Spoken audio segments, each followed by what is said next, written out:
La résilience. Qu'est-ce que la résilience? En quoi cette notion nous aide à comprendre notre société et son évolution profonde?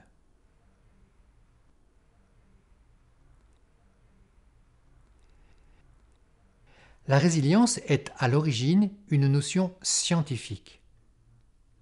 C'est la capacité qu'a un matériau ou un objet, après avoir reçu un choc, à refonctionner comme avant, ou à peu près. En psychologie, on l'utilise aussi pour parler de la capacité qu'a une personne à rebondir après un traumatisme, à retrouver un état intérieur sans trouble, similaire à celui d'avant.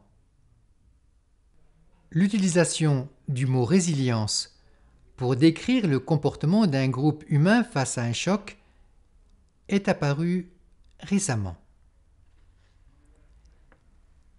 La résilience est nécessaire suite à des événements traumatiques qui peuvent toucher la collectivité, comme un tremblement de terre, un glissement de terrain ou même une catastrophe industrielle.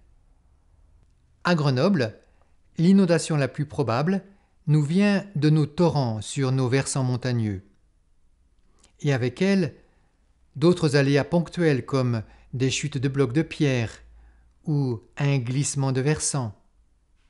Les inondations les plus importantes sont celles de l'Isère, du Drac et de la Romanche.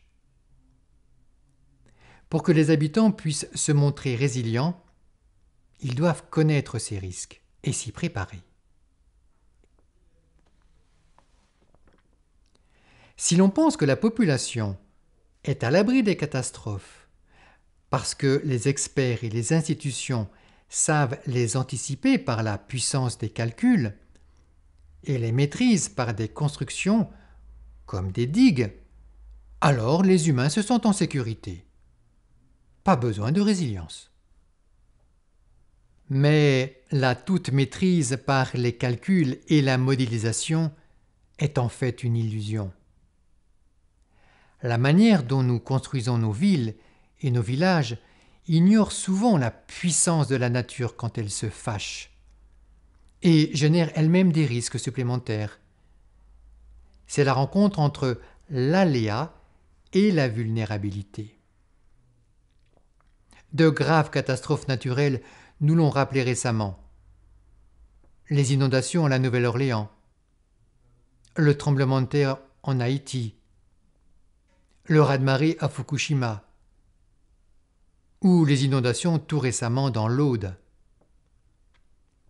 Pour qu'un groupe puisse être résilient et surmonte une catastrophe, la solidarité est nécessaire.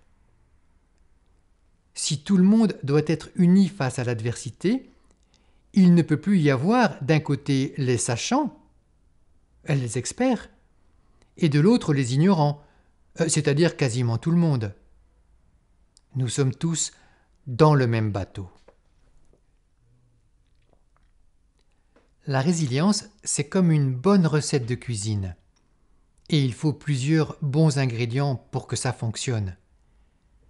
D'un côté, il nous faut du savoir froid, rationnel, objectif, comme des études d'experts pour comprendre les crues des rivières, un plan local d'urbanisme intercommunal qui va prévoir les zones qui peuvent être construites, des solutions techniques pour minimiser les victimes humaines, les dégâts matériels et faciliter le retour à la normale.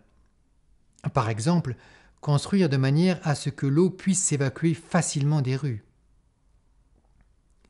Mais comme tout n'est pas prévisible, les experts doivent s'armer d'humilité et s'associer au savoir chaud.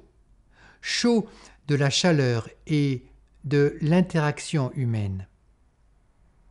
C'est le savoir des habitants, de leur expérience, de leur mémoire, des liens tissés entre eux. Par exemple, ce sont des voisins qui vont aider le grand-père d'à côté à monter les choses précieuses chez lui. ou qui vont prévenir ceux qui n'ont pas vu le danger arriver.